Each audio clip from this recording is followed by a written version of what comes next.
All right. Welcome back. Welcome back. On Money, Justin Freak Nasty. Welcome back to Everybody Has a Mic. Obviously, I have a mic this time, people. Yeah, it's gonna be here the whole joint too. That being On said, display. that being said, welcome to 2025. Sorry we missed out for a couple weeks, but we here, we ready. You know what I mean? It's your boy Stevie B, aka Mr. S. B. At on Instagram as well as LXB Galleries for the artwork energy. Happy to be here in 2025 and looking forward to continuing to move. What's going on with you, money? What's going on, everybody? Happy New Year. Happy 2025 to everybody. My name is Mo. Motivate You One on Instagram. What is it? DJ Motivate You on what was the other one? TikTok. Dang, we got a lot of platforms, man. This is getting too much. It's getting crazy. But anyway, y'all, wishing y'all a happy new year. We back, and we black. And you know what? We about to attack. Justin, let's go. What's going on, everyone? Happy 2025. It's your boy, JT Malone, aka the man formerly known as the sneaker consultant, aka the man formerly known as Freak Nasty. Socials. I got 2 IGs. I'm gonna start giving y'all the new one that I want y'all to follow. Is Freak Nasty _ECL. ECL, East Coast Legend, if you don't know.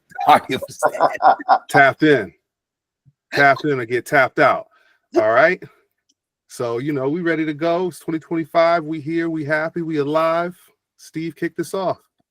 All right, man. I'm coming in a little hot. Not necessarily too crazy, but crazy enough. And I know we all listen to music. Everybody has their own jams, slow jams or whatever the case may be. I came across something today that made me think. Y'all personal opinion, Justin, Mo, who do you think is the R&B GOAT, male R&B GOAT? Don't do this. I'm coming that way. You said now R&B GOAT or all time? Male R&B GOAT of all time. You're personal, because obviously this is subject opinion. It's all about opinions. So I just wanted to know, man. I wanted to be lighthearted. You know what I mean? We all love music. You know what I mean? So let me know. What do you think? I think we're gonna start with what? Justin? Hit us with it, man. Just random. Right. You can do an honorable mention as well. Just one or two honorable mentions. But yeah, I'd love to know what you think, bro. Let's go. All right. Mo Money gonna hate because I'm gonna steal his guy automatically. I'm glad I got to go first. It's Bobby Brown. It's Bobby Brown. That's it. Yo, Justin, I'm so proud of you, dog. It's Bobby Brown. What? That's it. It's Steve, Bobby Brown. Right now. He's hot right now. It's Bobby Brown. It's Bobby Brown. I'm about to put it into perspective for you. The career of Bobby Brown from the hood in Boston. All right. Right before the crack era started. Was in New Edition. Was not the lead singer. Was not getting the shine he felt he deserved. But when he did sing, he was crushing those tracks. Wasn't he Mr. Telephone Man lead? Yeah. All right. Yes, it was. Okay, so I already could just rest my case with New Edition right there. We just pushed that to the side. Then we all know how he left. He spun around, threw the mic in the air, took the show over. Ladies went crazy for him. Next thing you know, this man is everywhere. And I was a young dude. I remember being 4, 5, 6, and Bobby Brown everywhere. My heart belongs to Aroni. She's my only love. Come on now. Yeah, come on now. I remember, I'll never forget my grandmother and mother being like, that's a funny looking boy, but he sure can't sing. They wasn't hating on the skills on him. They just thought he was funny looking. I mean, everybody didn't find him attractive, but you couldn't deny the talent. His energy was, ladies was screaming. I remember doing push-ups one time. It was maybe 5, 6. My brother's like, you're not doing push-ups right. Who you think you're, Bobby Brown? You're doing rock me push-ups. I had the stroke as a young boy. FYI. You were doing the right push-ups. You were doing the right push-ups. And Justin, just to segue into what you're saying about that, Bobby Brown was the first guy to R&B guy Music got to get arrested for being on stage doing the grinds. Yeah. For everybody to this day. Public indecency. Public indecency. He was getting arrested. They would tell him not to do his songs. He was always in the news. He had the ladies. I mean, he dropped the 8-ball on stage that time. He picked it up. That's legendary shit, bro. Like, he said it wasn't an 8-ball. He said it wasn't 8-ball. We know it's Bobby Brown, bro. Then, he rocked the 80s, killed it completely. And then when you didn't think he could do no more, next thing you know, he pulls Whitney Houston. And she was America's sweetheart. It's true. They were mad at him. Mad. Why would she be with him? I don't understand. She's such a sweet girl. Whitney Houston from Newark. Newark is the hood. Whitney Houston could just sing good. Just because you can sing good, don't mean you're preppy and prissy like they want you to be in the media. She loved everything that man had to offer. Justin. And he had the tracks in the 92. Oh, Ghostbusters. Come on. How'd I forget Ghostbusters? Can't hate on the track. Come on. That's my track. That's one of my favorites. If not my favorite from him. He has some great tracks, but that might be my favorite from him. He got the Ghostbusters. Now we in control. Bunch of children. Yo, the man. That's all I can say. I got the Bobby Brown shirt from when I seen New Edition a few years ago at the Prudential Center in Newark. I mean, when Bobby Brown came up, you would have think I was his background dancer. I knew every dance like it was 1988 all over again. I was in the middle of the aisle rocking, and people was like, "Oh shit!" Yeah, I mean, Bobby Brown's the man. Like, I mean, even the ladies that, like, again, 30 years from the prime, he's in the crowd. He ain't the same body. He get a little out of breath, but he out there, and they say. He said, ladies, how's it going? They go crazy. They was going crazier for him than the entire group. And when I seen that, I was like, that's why the man had to leave. These ladies came to see him. They ain't came to see Robbie, Bobby, and Ricky, and Johnny, because Johnny was at the show. But the point is, they didn't come to see all of them. They came to see Bobby Brown. It was not a game. They come to see you, Otis. Open for him. Yeah, they came to see Bobby Brown. Jodeci open for them. And Bobby Brown was the headliner. He was the headliner. Other people performed after him. The crowd was not the same height as when Bobby Brown was out there singing lead vocals. So that's the man. I don't care what nobody say. Honorable mention, R&B cat, Chris Breezy, man. Honorable mention, Chris Breezy. Bobby Brown's daddy. I mean, Bobby Brown's son. Yes, because he got it all. He got this voice. He can dance his ass off. He got the controversy behind him. Like most people don't remember, Bobby Brown was doing the same shit as Chris Breezy. He just didn't get the domestic charge. But the point, maybe he did. I don't know. I'm not gonna go into the man's rap seat. The point I'm making is Breezy been doing it since 05 is when he had run it. Yeah, it's 05. We're in 2025. He's got 20 solid years. They tried to cancel this man, and he just kept coming with the hits and just kept coming back with the hits over and over and over again. I mean, they was hating on him so much, he started rapping, and he was rapping better than most of these R&B dudes. Shit, we just seen him this summer crush Quavo in the rap battle. He did. He killed bars on top of bars. So Bobby Brown, Chris Brown. The Browns got the titles. You got the king, and you got the young prince. Mo Money. All right, y'all know, man. Steve, I don't even know how you did this, man. Again, I have a show on TikTok, like an R&B 90s show, pretty much every morning, 5 a.m. Check it out. You request R&B songs that you want. So this actually came up today. This topic came up today. Same question you asked, but it had to do with, I guess, females. Because females, somebody asked for Shantae Moore. And if you know Shantae Moore, like I said something like, I was like, yeah, man, she's one of the she pretty much fell into the shuffle of the Light Bright Queens. You know what I mean? Yeah. Like they're the light bright queens, the light bright queens. Like there's tiers, you know, Mariah Carey, Paul Abdul. you know what I mean? The light bright queens of R&B. Like Mariah was on the top tier. Then you had the other ones like Tamia's, and then you had all these other ones, but they weren't coming over Mariah. So I tiered it. So the top three, I gave them top three. I had to do it. I tiered it to be fair. Okay. I said holding number one for the light bright queens of R&B, Mariah Carey. I said no order. I said now I said now for the other two in the 90s, you got Whitney Houston, and you got the third one, Toni Braxton. Those three right there Toni Braxton were the ones. Monster. I said Mariah, Whitney, and Toni Braxton. Those three right there, and now everybody else is bottom feet fighting for whatever they can get in the 90s. That's how real our 90s R&B was. Oh, no, hold up. You forgot one. No, I didn't. I said honorable mention. I said okay. My bad. Go on. No, I didn't put Mary J. I didn't put Mary J in there, Justin. Honorable mention. Steve, don't hate yet. Don't hate yet, because you're about to hate on Mary J.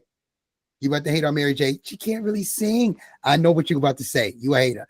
Listen, at number 4, I said honorable mention, the one that birthed the Britney Spearses and the Sierras and all the Aaliyahs, the pop R&B energy, dancing, singing princesses, is Janet Jackson. Oh yes, Janet Jackson's that tier. She's on it. If we had to, it's Janet. Yeah. It's Janet. I said now Mary J came a little bit later. Like I could, but she has consistency, Justin. So she's in that Chris Brown thing where you call about consistency. Yes. Janet Jackson was my first concert I ever been to. All For You tour 2001. I ain't never been to a concert before. That was my first concert I ever been to in Madison Square Garden. And I was I loved every second of it. I've always been, shout out to my cousin Sharon. You know what I mean? She's the one that put my brothers and I on to Janet Jackson back in the day in the 80s, living out in Long Island. And, you know, big fan of Janet. That's my girl, man. I don't feel like anybody's better than her. That's my personal opinion. But you know, she's not the greatest singer, but she could dance her ass off. But anyway, the thing. What about the dudes, Mo? I'm going to the dudes. I said I didn't want to segue off of the dudes. Gotcha. I didn't want to segue off to the dudes, but I said I want to make context because I was just talking about this morning. Yeah, you're right. This morning. That's why I wanted to give it context of what I'm going to say. Gotcha. So I hate that we do the crabs in the barrel. Who's the number one? I hate that we do that. Everybody has an opinion, bro. You know what I'm saying? So you got to, you know what I mean? So what you feel, you know? And all our listeners is going to feel a certain way and lean in a certain direction. And a lot of people like Bobby Brown. But this is why I say it's a problem. And that's why I tiered the ladies, because the 3 ladies that I named were R&B, right? But they did different styles of music in R&B. And they were number one on what they were doing, if that makes sense, right? Wow. That's a solid statement. So that's why I said I kind of hate when we just say who's the number one and everybody else is below them. It's like, nah, it's like we gotta do a Mount Rushmore, because it's like we gotta tier them, because it's not right to do that. Now I'm with Justin. It's gotta be Bobby for R&B. It's because we, just like you said, Steve, and I'm happy you said this before I gave my answer.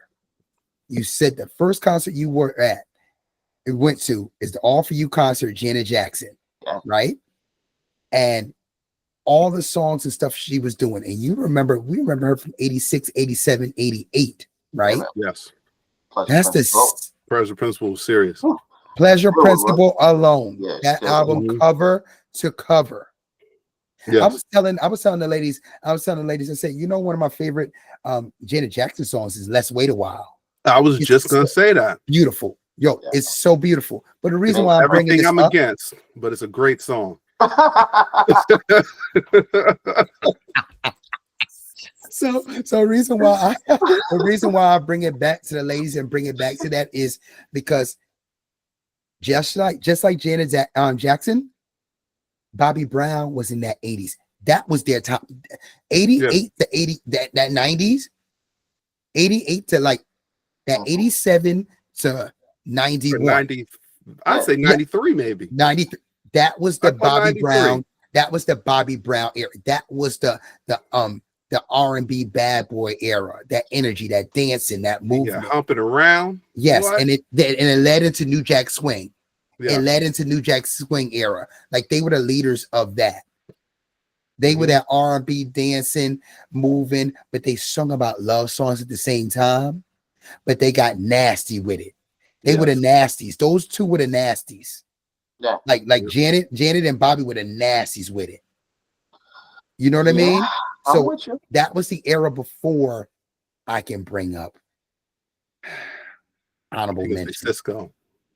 I'm not going to say Cisco. I'm going to say R. Kelly. Odd tracks though. Oh, yeah, I'm going to say Kels. I'm with you. I'm going to say Kels. You don't got to like with Kels. You don't. You got to separate Robert. Don't you hate? You got to separate Robert. I'm at it. From the music. And Aura. TP2. What? TP2. The first thing he said on TP2. Hit it harder from the back. Come on. Roll around from the front. Crush it. I stopped the record. I stopped the record. I was like, hold on, what did I just hear? I was like, what did I just hear? But if you go to before that, if you go to Public Announcement, that R. Kelly Public Announcement album, that first one when he came out, dude, Slow Dance.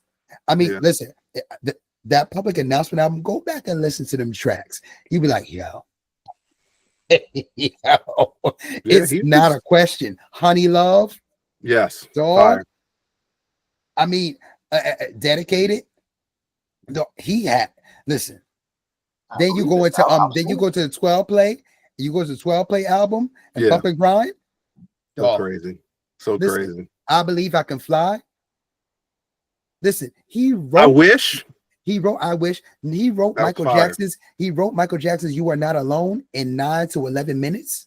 What? I didn't know that. Yes, Justin. See, this is what you're gonna understand. It's not just about that. You know, Half on a Baby, that song Half on a Baby. Yes. That he did in the 90s. He actually wrote that for Bobby Brown. And Bobby Brown declined it. But my point is Bobby Brown is the one. He's that. It's early enough for me to say it's Bobby, hands down, and then it stemmed from R. Kelly. And again, shout out to Aaron Hall, because people will say R. Kelly took Aaron Hall's style and his energy and made it more marketable. Could have. All right, you know. Hey. Aaron Hall, wow, dude. Hey, we're gonna leave the nasty man alone. We're gonna leave Aaron Hall alone, nasty man. We're gonna leave the nasty man alone. Y'all talk about R. Kelly so much. Y'all talk about R. Kelly so much, but the nasty man. Oh man, listen, man. What did he say? In the living room. He was like, what? Yeah. He was talking. Yeah, he was like, yo, yeah. They watched me. He said, watch me. Yeah, I had the 3 women. I was having 3 women in there, but and I was going from woman to woman. And Jodeci was there. They were watching it. They was watching. Diddy was there. He'll tell you. Diddy was there. He'll tell you. All the time. They watched me do my thing. It was right in the living room. Right in the living room. My bed in the living room. That was wild.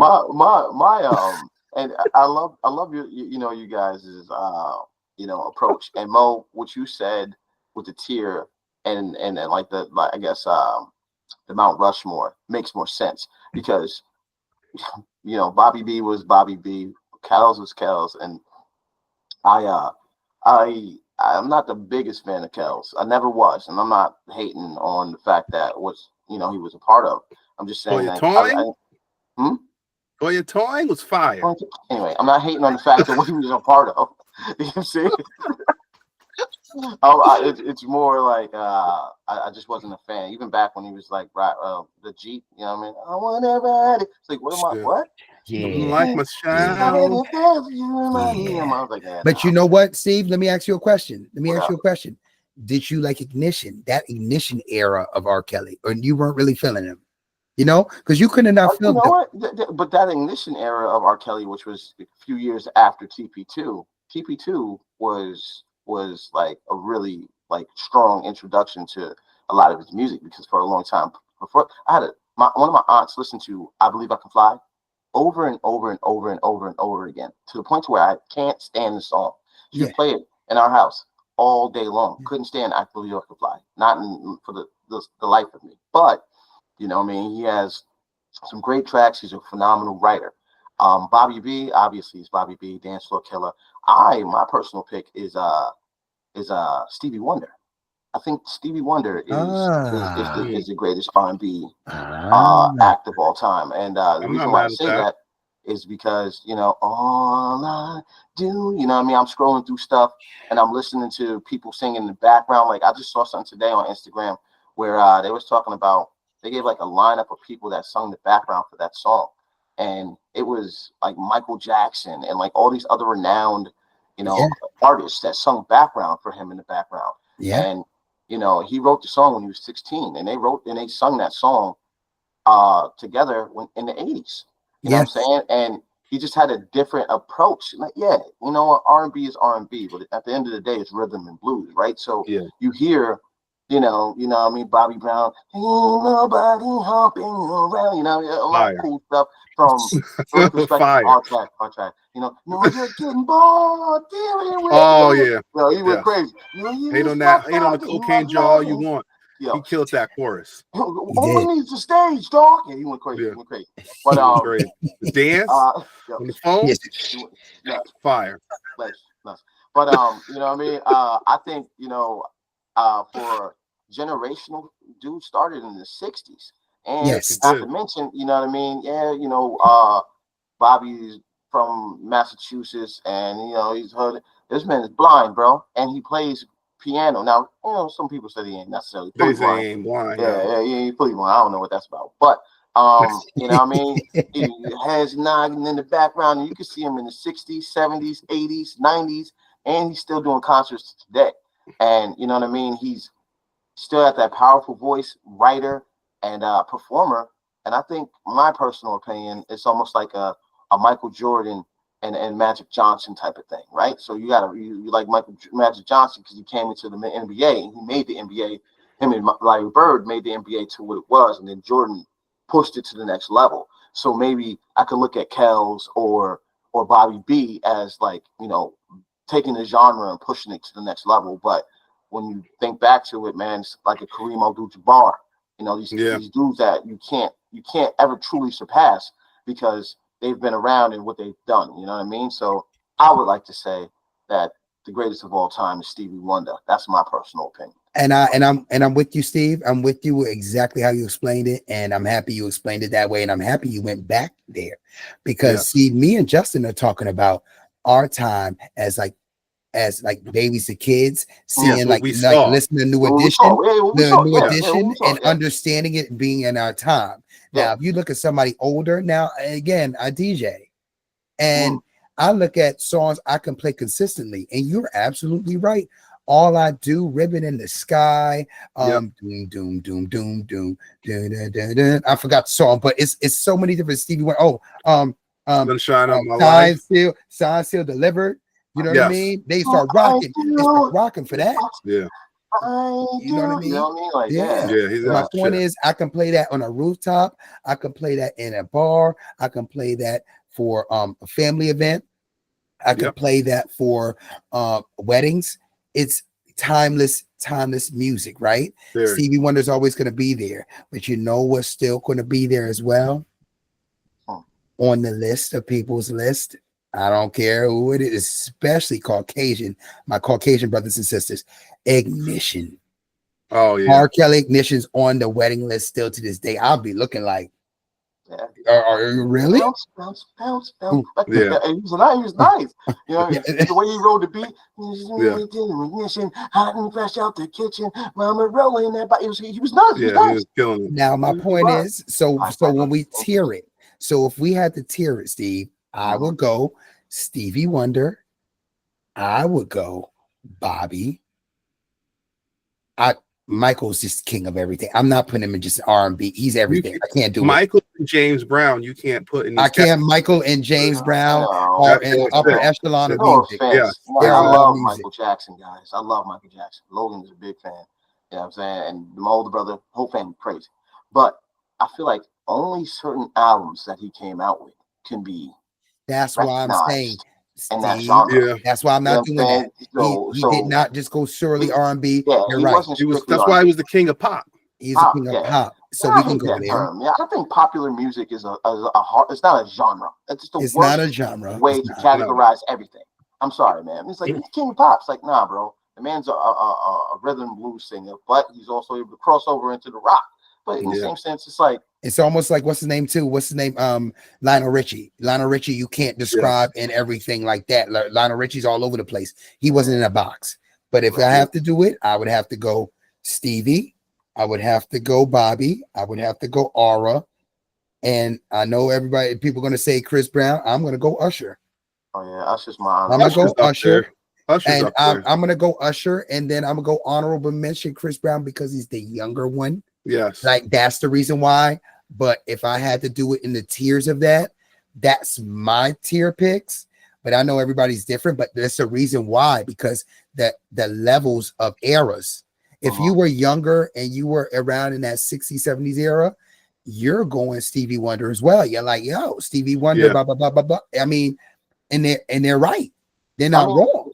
And we're not necessarily prisoners of the moment. I feel like we were one of those generations that were able to like experience it all because our parents and all those people actually like introduced that music to us, right? So when you say timeless, it's like when we hear that Stevie Wonder, when we hear that Michael Jackson, when we hear that, you know what I mean, all that good stuff, it's just passed down through, you know, generation to generation. It's now the generation behind us might not hear it as often, you know what I mean? And that's why Chris Brown is unfathomable as far as when it comes to like R&B, dance, sing, play basketball, because who from his era is still around? Like who started with Chris Brown is still singing. It's not still selling up. But listen, y'all, Steve, JT, I'm gonna tell y'all this. I'm gonna tell you something about Chris Brown. Justin, you right about Chris Brown on that list, because to this day, my mom, one of her favorite songs is that Sensational song by Chris Brown, where he switched to the Afro beats energy. I mean, I played that as a cool down for my spin class not too long ago. And older Caucasian ladies were coming up to me. It was like, Mo, who is that? Who is this right now? I got to get this song today. And it's Chris Brown. But that's the thing. So this is the thing. Consistency matters, fellas. Yeah. Consistency matters. He kept making so many hits. People forgot why they didn't like him. And this is why people can message Justin. They can destroy our argument with Bobby Brown, is because they'll say he wasn't consistent enough. But the impact he made when the time was so big, and he was so strong in 80, 87, 88, 89, 90, like he was so strong that it couldn't be forgotten. He's had a whole generation of people. Like Usher was trying to replace him and beat him. We're gonna have to take control. And so that's the thing about it. So that's the thing. That's solid. That's solid. Are we swinging it to you next, Justin? Yeah, we can go to me. Go for it. Let's hit it. All right. So here's my topic this week. How do you feel? We all know people who everybody says, "Oh, you're so lucky. You're so lucky. You're so lucky. You have everything. You got, you're lucky. You're lucky, right?" I don't even know how to describe it. But we also know people who are the complete opposite of those lucky people. People who nothing ever seems to go right in their life. They always have, I hate to say, I'll say the proverbial black cloud, because I don't like saying black clouds are bad, because black clouds bring flowers. So that's a whole nother story. But the point is, somebody who's always just having the world all over them. How do you feel? And do you know anybody who everything that can go wrong always goes wrong? And how do you feel about those people? Just nothing but negativity follows them. Steve, you go. Okay. I don't know. You know what? That's a tough question, right? And here's my honest answer. For the most part, I not even for the most part, I don't know anyone like that, right? So, and Yeah, you do. Yeah, you You've do. met But people like that. Yeah, you do, Go dog. But on. I ain't going there. Continue. word. All right. So Yeah, we're not calling names out. Oh, But yeah, I ain't go calling on. names, dog. all right, But let's I not got go something there for though. you. But I mean, all right, I guess I do know somebody like that, but I guess I don't know. I don't allow myself to get consumed in whatever negative vibes they continue to, put out into the universe. Hey, even sometimes for myself, I can say that, sometimes I might, put out some vibes out there, or, whatever the case may be, and people that I know that are doing great things, you know what I mean, may or may not be around me for that reason. But you have to feed off of energy. What I've learned more recently, and what I wish I would have known earlier in life, is that it's all about who you surround yourself with, right? So if you surround yourself with a bunch of people that's actually pushing forward and constantly doing their thing, and you lag behind and don't do so, 9 times out of 10, those people that are pushing forward are just going to advance. And when they do so, you're going to be like, oh, well, I wish I could have, or I wish I did, or whatever the case may be. Justin, case in point, how many graduations have I been to of yours? You know what I mean? How many times have I seen you push forward and do something else after you said, yo, this is what I'm about to do next? And from those perspectives, you can be one of two types of people. You can be the person that's going to push forward and be like, you know what, I'm going to still surround myself with a different, like, people that are pushing in a certain direction, and possibly be judgy or judge person behind you and just leave them behind. Or you can continue to live your life and do what you need to do. And hey, if that person isn't moving at the speed that you're moving, you don't look down upon them or shun them for not being able to, accomplish the goals that you've accomplished or further their life. And at the end of the day, we only have one life to live, right? So, Justin, when you do your thing, you're doing your thing. Mo, money, when you're doing your thing, you're doing your thing. When I'm doing my thing, et cetera, et cetera. We are just trying to propel each other forward and try and basically box out negative energy. And sometimes you can't help it, family members or, girlfriends or husbands or wives or whatever the case may be. But, you try and, cultivate good energy around them and let them know, whoever that is, that if you actually like mess with them like that you're here for them, you're going to rock with them, but you're not going to pity party them, because at the end of the day, they need to take care of themselves and focus on what they need to do in order to move forward. But yeah, it's pretty much my take. More money, what you think, bro? I think it's actually a great question. Great question, Justin. Like, all right. To answer two parts of your question, or two parts of what you said. So the people that have everything going for them, or everything's like, it looks like they're winning at so many different things, I think people have a hard time understanding how much they lose too. Because what you see is not always, like, you can see great things happening to them, but they have struggles themselves. Yes. Don't think all because these things are going well that you may see financially or academically, um what else, romantically, may be happening for them. There's always somebody that's going through something in their house, in their struggle. There's always going to be rain. There's always going to be down parts. They just don't maybe not express it like that, and they'll keep pushing forward. But everybody has some struggles. And I think that's the hardest thing sometimes, when somebody looks at somebody's life and they see them achieving things, especially on social media.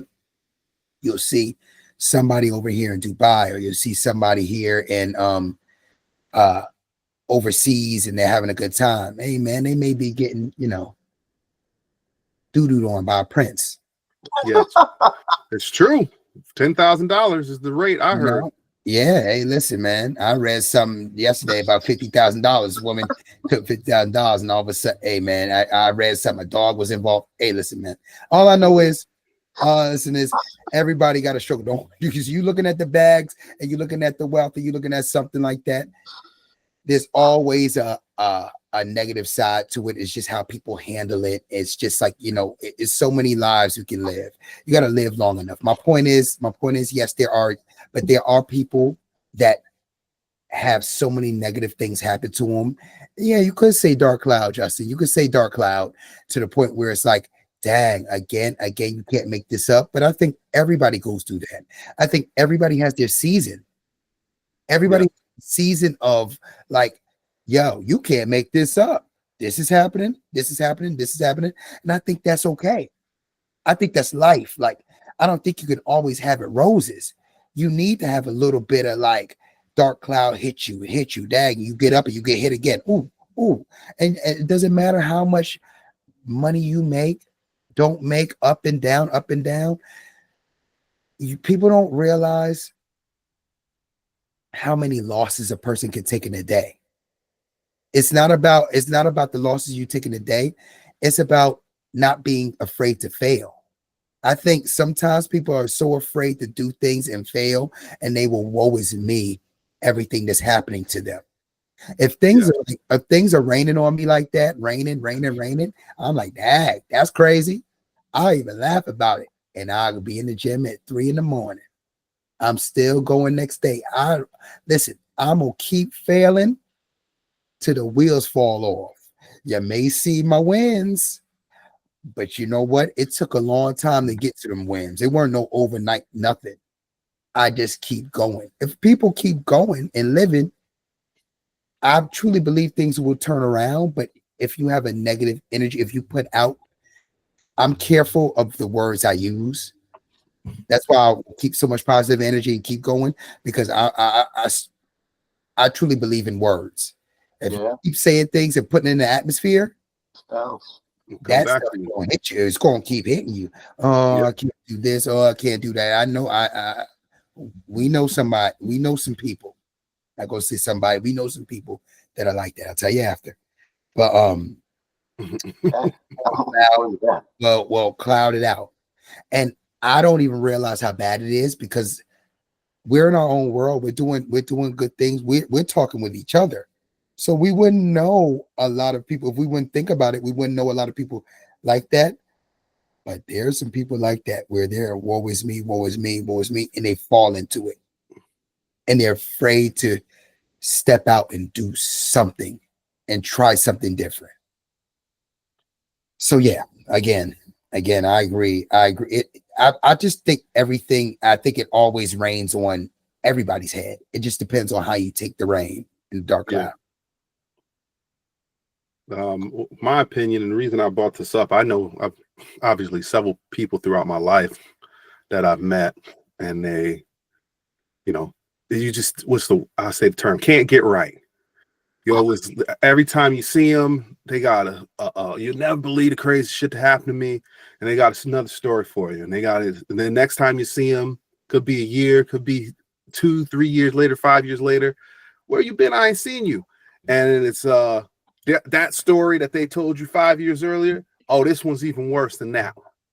And they keep piling on the negativity over and over and over again. You're like, damn, like what's the deal or whatever? Because I mean, I live by life is peaks and valleys. Yeah, absolutely. Sometimes you up and you can see a future, everything is clear, it's beautiful, everything's going your way. And then some days you wake up and you're in a valley and all you see is walls or mountains all around you. And you're like, how am I going to get out of this? This is steep as hell. I got to go up there to get back to the top. I'm personally, when I get to those levels, I know I got to keep going, because if you stop, you get in a rut, and I don't have time like that. The most you'll ever see me down is 2 weeks. And that's too long for me. I got to stay up, motivated, got to stay positive. But yeah, I believe in, energy, and, like you said, Mo, whatever you speak to will happen to you. If you're always thinking the worst is going to come to you, you're going to get the worst every single time.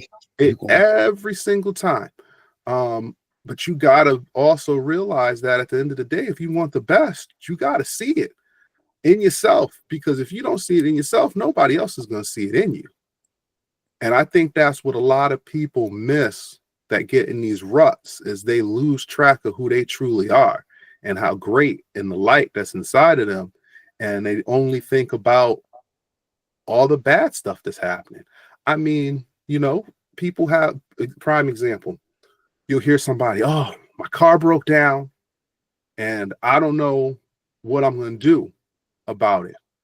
Well, there, that's horrible. Your car broke down, but the light at the end of the tunnel is about to get a new car.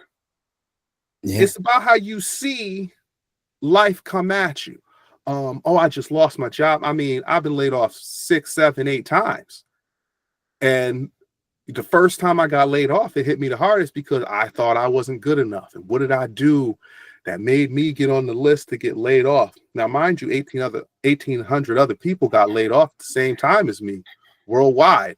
And I'm sitting here, oh, woe is me. What did I do wrong? I got the education. I always showed up to work. How did I get laid off?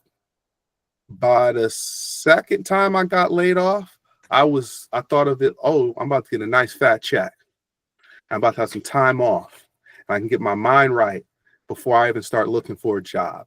Third time I got laid off, I wasn't even 5 minutes without a job because I already knew that I was going to have a job. I was literally going to work every day to wait for the severance package. You know, and other times when I've got laid off, you know, I was blindsided, didn't see it coming. Email goes out at 2 o'clock. We're going to be having layoffs, 2:55. I'm in an office with HR and my boss. They're like, you're laid off. Yeah. Yeah. It spurred a career change for me within my industry. I went from being somebody who was working, actually making the drugs and manufacturing, to the person who was overseeing the manufacture of the drugs and quality assurance. But if I hadn't got laid off that time, I might still be making drugs because I had a good job. I was a supervisor. Everybody respected me, you know, and sometimes you need to get punched in the face, kicked in the gut. So when you get back up, like you said, you have a different perspective on what things truly are. You know, I was consulting for about 4 years straight, loved it. I went back to working a W-2 job because I know I need to get myself out there and get more experience so that my company will grow in the future. But if the corporation I'm currently working for, if they blindside me and they say, we no longer need your services, at this point in my life and my career, it's a thank you that you're telling me this, because you pushing me out means that there's something better for me out here. And I'm also going to take that nice fat check that you got to give me for severance as well. And I'm going to flip that and turn it into a new business, or finally get my vacation home that I've been talking about for the past few years. But, you know, life is all about, you got to take risks. You can't stay in that rut. If you get that dark cloud over, you got to get up and shake it off. And that's basically why I wanted to bring this up, because I just want people to know that, like, you're not alone. Everybody goes through dark times. It's not about the rough times. It's about how you come out of those rough times. It's true. And people just need to understand that and just know that, you know, everybody's just like you. You're not special. You're not the only one going through some garbage. Everybody gets egg in their face from time to time. Everybody gets punched in the face. Everybody's getting kicked in the nuts, metaphorically or even real and physically. It's how you respond to it.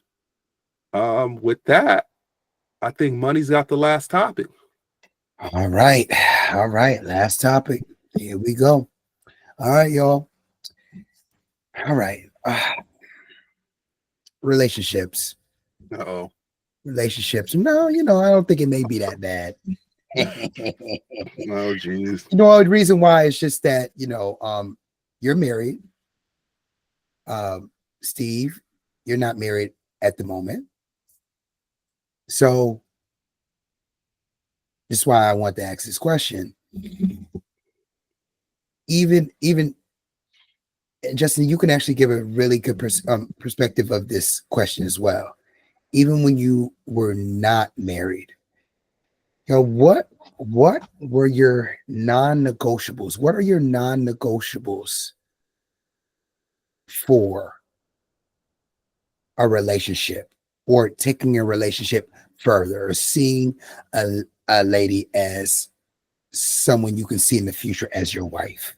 What are your like it was like a turn off? The biggest turn offs is like, nope, I gotta go. Like this person's not gonna be for me. You want me to go first? Go for it. All right.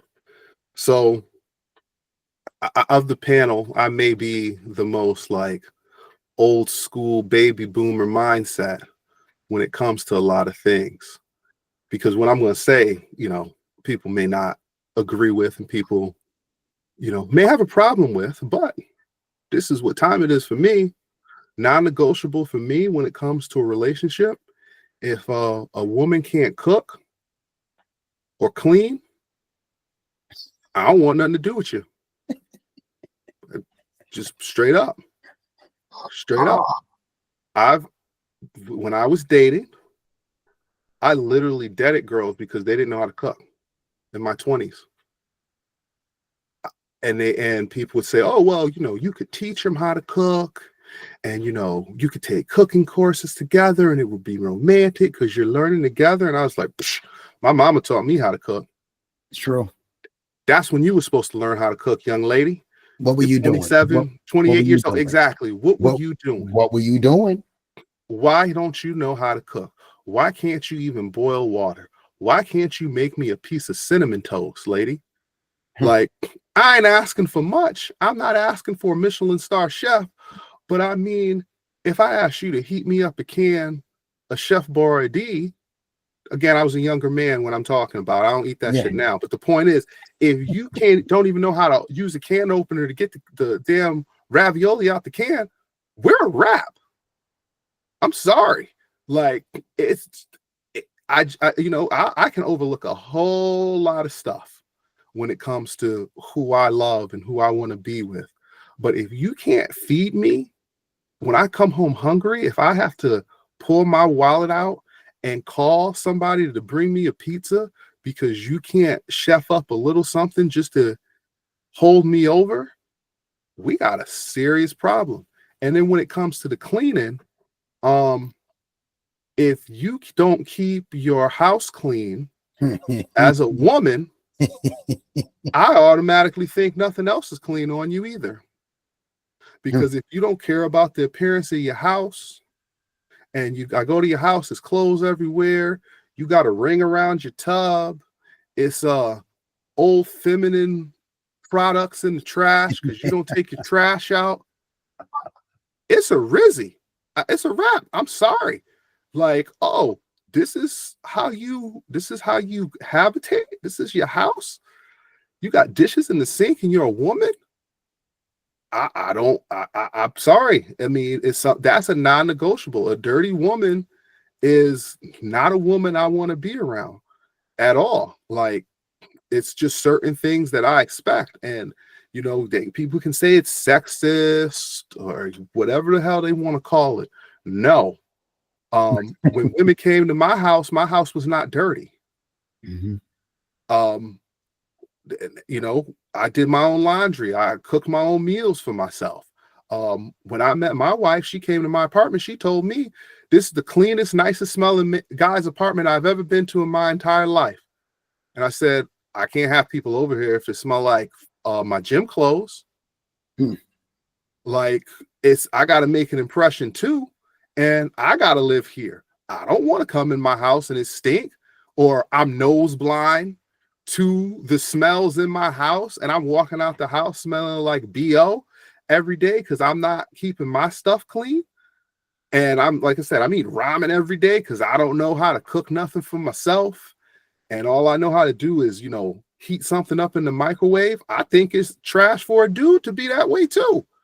You got to be self-sufficient in this world. And if you coming to me, if you can't do basic things, clean up after yourself and make something to eat, you're not for me. I mean, you could have no legs, you could have a gimp arm. I wouldn't care. If I walked in your apartment and it smelled, oh my God, it smells like lavender in here. Oh, and you made me and there's a meal cooking on the oven too. What can't Ding, you ding, do? ding, ding, ding, ding, ding, Yeah. ding. What can't you do? Qualified. Yeah. Steve, yeah. what you got?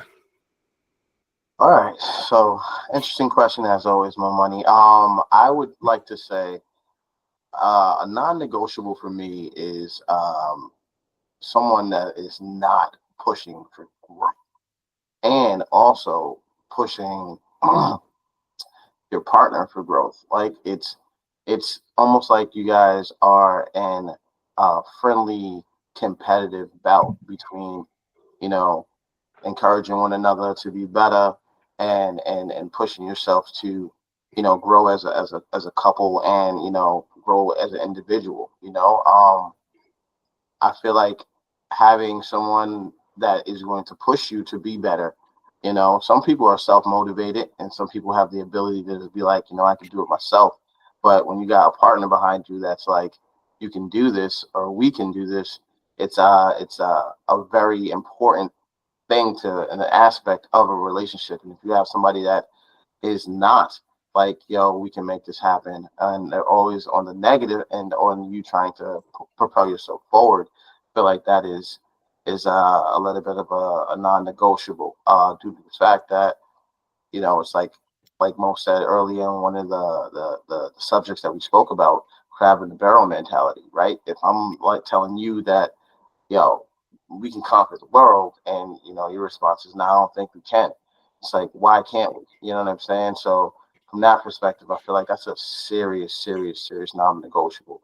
Um, as well as you know, someone that is how do you say? And the cleanliness is very important as well. Like you said, Justin, obviously being able to take care of yourself. But something I think that really, really counts is having friendships. You know what I'm saying? Having a life outside of your lives, of your lives, right? Not saying that, you know, you have secret plans on the side or anything. Just more or less, you have your own set of friends or things to do, right? Because when your partner's like, yo, I'm about to head out and do this with the peoples, it's you just sitting home not doing anything at all versus you being active as well. Having active relationships and bonds with people is very important for you to be able to grow as a person as well. If you're only getting one perspective from your partner all the time and not having other people critique you in good and bad ways, I think it stunts your growth as a person, right?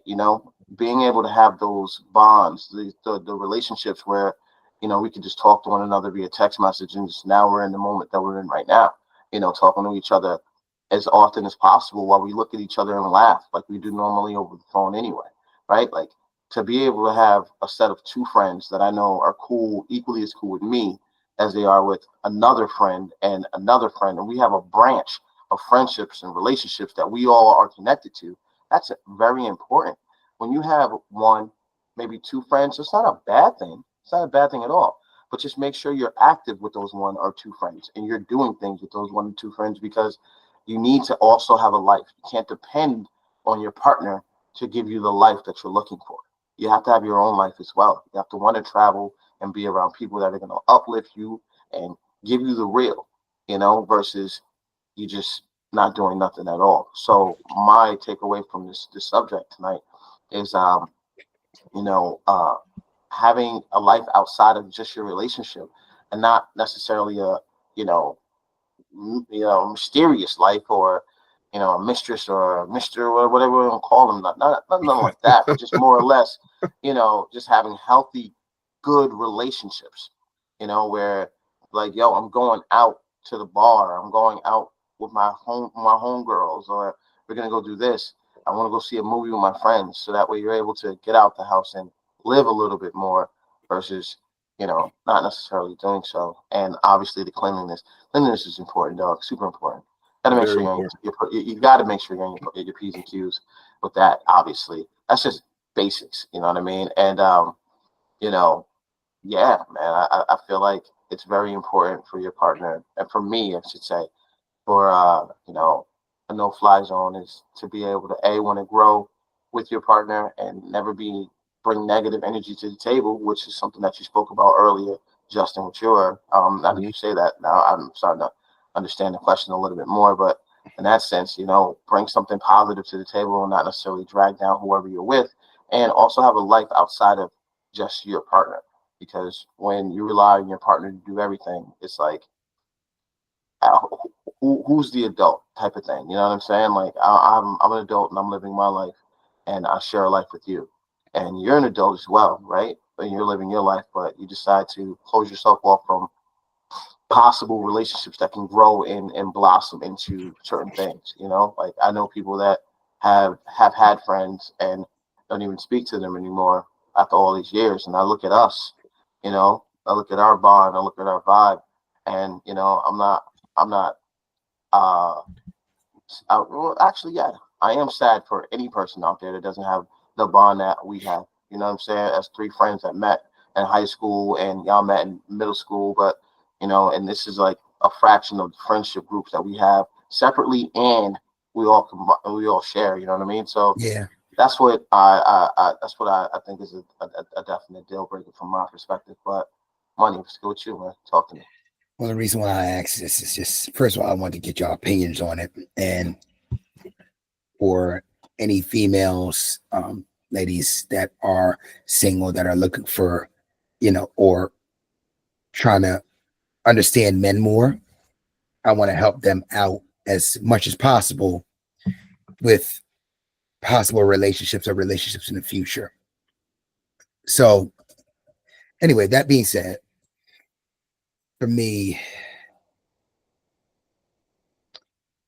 saying something and not following through. Saying something and not following through, y'all. Solid.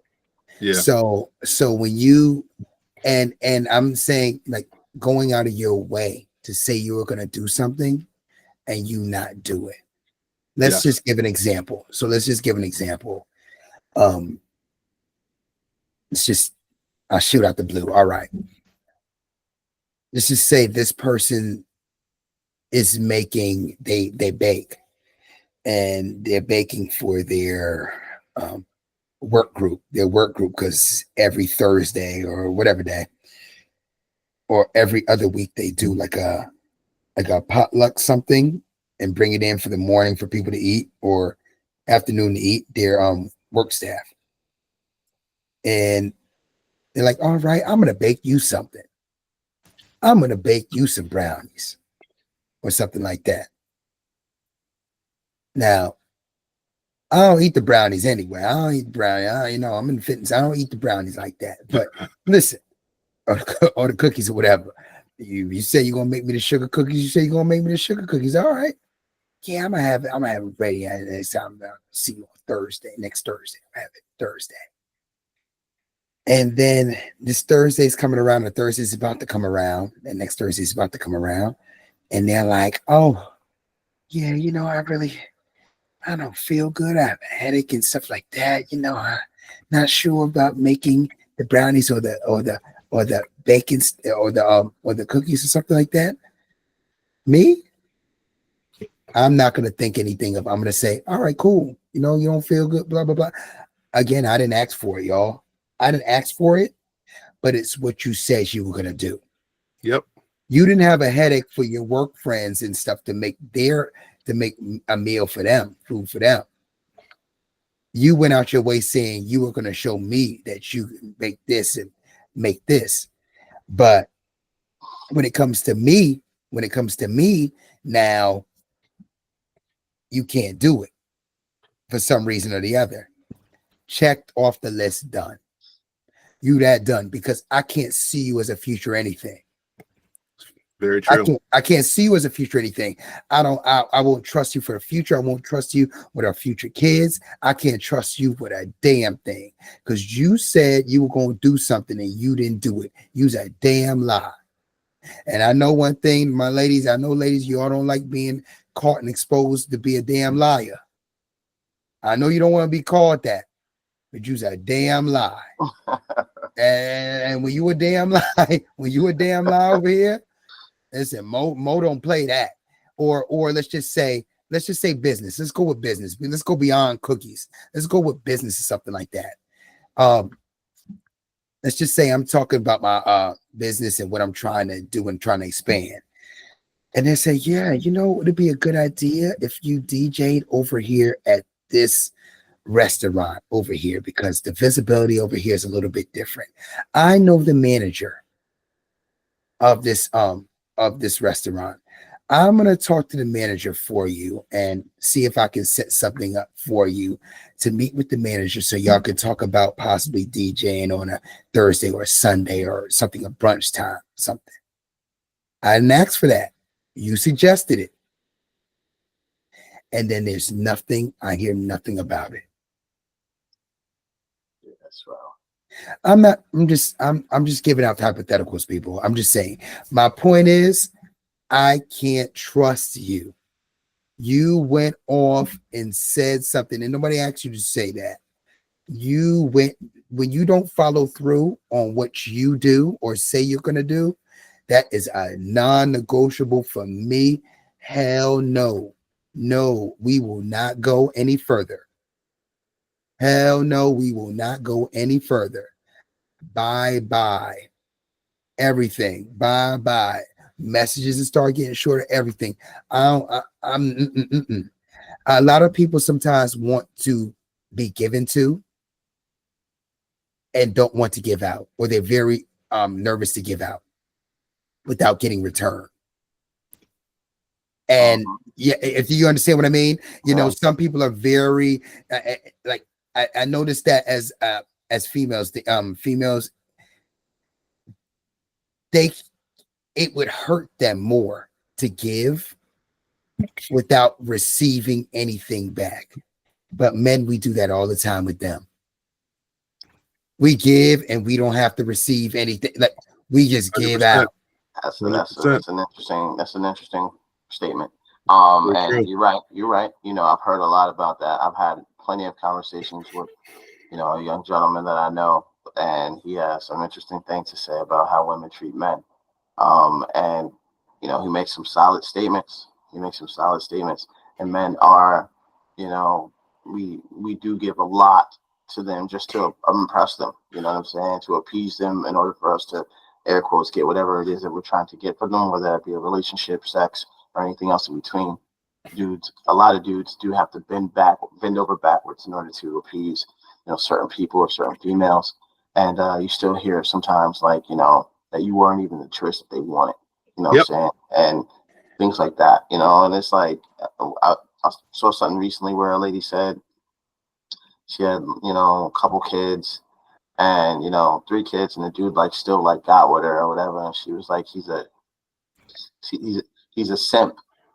And you know what I mean? Like, now this dude absolutely he probably loves this woman. You have to for certain reasons, right? Like, you know what I mean? You're still willing to be with her and you love her and you're taking care of her kids, helping her with her bills and everything else in between. And she has enough nerve to be on something like we are on right now on a podcast, and she calls you a simp, and then she goes home and hangs out with you. And, I had to learn to love him, but he's a simp. It's like, what the hell does that he's even not mean? going to see the episode. Yeah, like, what does that even mean? Listen, I forgot all about that episode, Steve. I've seen that. I actually know exactly what you're talking about, and I totally forgot about it. For like simpleton? So yes, simpleton. Simp is a derogatory word towards men. It's the opposite of a pimp. Yeah, pimp don't give a girl nothing. The girl give him everything. A simp give everything. Yeah, gets everything and then gets that in return, and gets that. The more you know. So that's the thing. So that's the thing, Steve. So you look at it like this: she doesn't want that man. That man. She doesn't want. She doesn't want that safe man. She wanted the one that was drilling her and putting the Tim on the back of her neck and pounding her. Yeah, the Tim boot on the back of her neck, and was pounding her cheeks out and gave her them dusty babies. And now she's a dust ball. Now she's a dusty ball. Babies. Yeah, he gave her some dusty ass kids in the background. She talking dusty as hell, and she just a walking dust ball. And this guy sees value in the dust, right? So he's rolling around in the dust, and she got the nerve to say he's a simp when he rescued her from dustiness. Well, Captain Kirk, can you save me, ass? And that's what happens a lot, though. That's what happens a lot, though, Steve. But let's go beyond. Let's go deeper than that, though, with the topic. So I know what you're saying on one point. I get it. I get the whole simp thing, and not liking him, not wanting him, because a lot of ladies think they can do better anyway. Just like we were talking about before, prior, they think they can do better anyway. So. But that's not the guy she's attracted to, but that's the guy she needs. But at the end of the day, y'all, I mean, you have to be able to give something. So let's just say in the scenarios that I was talking about, I truly believe, let's go on a scenario of these women really liked these guys in the past and they got dogged out, or the relationships didn't go the way they wanted to. They didn't heal from their baggage. So they're more scared to give anything to any guy without receiving anything. Right? They're still with this past trauma, and they're looking to be given to all the time without taking the time to sit your booty down and heal from your past trauma instead of trying to get back on the ship with a guy. Yeah, that's a solid statement. A lot of people do it, whether it be guy or girl. Man, I feel like men do the same thing. Like we jump in relationships and you still dealing with traumas or whatever the case may be. We deal with traumas, yes, Steve, but we're still giving without the chance of being able to receive again. It's not like they're not like banks. What you put in, you don't get a return on your investment. No ROI on the relationship. No ROI on the relationship for a man, except for children. No ROI on the return. Now, the thing is, and the reason why I'm saying this, Steve, is, listen, if they give something and don't see the return and the guy leaves or whatever happens, that will burn their souls. They can't stop thinking about what they gave that guy. They can't stop. They'll lose their ish. They'll seethe over it. Yeah. Get hot. Turn into a woman's corn. They can't stand it. They can't take it. Oh, that's a tough one. But you know what? You're right. Well, I mean, we're wired different. There's nothing wrong with that. We are wired naturally, different. Right? Like we're wired different. We are, but we also go through things like that too. There's a bunch of dudes out here that hold on to a lot of stuff as well. Not saying that y'all been listening to his music for 15 years. He finally crashing out in front of y'all eyes. I said he wasn't gonna bounce back. He's not bouncing back. He's coming back. Oh, come on. Light bright era, baby. Light bright Avenger. He's coming back. Light bright is coming. He ended the era, and it's gonna take about 20 to 30 years for it to come back. Nah, y'all gotta understand this. Y'all. It's not that. This is a different era of people and music and kids.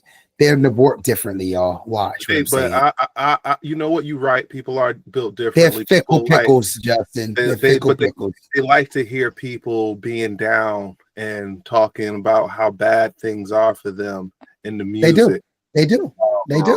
There's a lot of depressing music out there right now. We've listened to enough music to know that when somebody stops making music and stops becoming relevant, that they disappear. And he hasn't had anything relevant since that track came out. But let's be honest with y'all. Let's be honest. It's over, bro. No, it's not. Let's be honest. You just got a tour. Exactly. And and Steve, think about it. The music now, especially rap, it's not good anyway. So it's disposable. So you can come back in a heartbeat. It ain't nothing. It's too easy. I just put my daughter on to a Lupe Fiasco today. How she like it? Yo, he was spitting, and I was like, "You hear that?" And she was like, "Yeah." I was like, "God level flow." I was like, "Ain't nobody." I said, "Too many people messing with that right there." Yeah. So I was like, "This is what you need to know." The worst thing about like Lupe Fiasco, Yasin Bey, Mos Def, like those dudes that be actually coming after the genre of hip hop, the way the way it is lyrically, saying things, keep saying stuff to people, giving you like knowledge behind it. They'll never be put on the radio because they can't put that message out to the masses. Because when they do, or if they do, or somebody does listen, they understand that all the shit that they program you with, excuse my language, but all the stuff that they program you with is garbage, man. The drug dealer, this, the this, that, the da da da da. It's like, yo, these ladies have something to say. They have something to say, and it's called the conscious rapper, Steve. It's called the conscious rapper and giving consciousness to your mind. They don't want you to have conscious. You don't, but they don't want you to have conscious. No, they don't want you to have that. Knowledge of self. No knowledge of self no more. That's a subject. We have to talk about that later. So let's wrap up this last subject because we could go for a later day. Because when we talk about that hip hop stuff, man, I can go on. Well, it goes back to the Tim on your neck and getting drilled by the person you want to get. It goes back to the Tim on your neck and getting drilled by the dude you shouldn't be getting drilled by and getting the babies by. That's what you saw on TV. That's what you saw in the media. That's what you saw in rap music. And that's what you saw in the music you listen to. So therefore, then now you calling crybaby, he don't take care of his kids. Sorry. So now you calling the man. So now you calling the man that loves you a simp. Yep. Because you're not used to depicting what the right man is, because your mama messed up too, and you ain't have the right man in your damn house in the first place, so you ain't used to what a man is, and then you sit there, he's a real man. You don't know, ma'am. You don't know what a real man is. You didn't see your daddy date your mama. You didn't see your daddy take your mama out on a date, ma'am. You don't know what a real man is. It's respectfully, ma'am. He wouldn't even buy you a coat when it was cold outside. Yeah, exactly. The 91. That's why the dude with the Tim is on the back of your neck, drilling your cheeks out. You got the dusty ass babies. Tim's on the neck. Tim's on the neck. Push. Yeah, cheek clapping them cheeks. Naughty. Cake. Beating it up. Naughty. Going to sleep on his mother's couch when he done with you. He don't even got a room in the house. He's on the couch. She got one bedroom. Talking about something. You got that popcorn. That is. You got Capri Suns. You went to the Costco run. I need Capri Suns. Everybody, thank you so much for listening to episode 5. Everybody has a mic. This is your boy Stevie B, my man Justin JT Malone, Money. We appreciate y'all listening to us in 2025. And in the immortal words of my brother Jiggy, please be safe until the next time. Thank you. That's right. Get that Tim off the back of your necks, y'all. Come on. Yeah. Naughty. Yeah, man.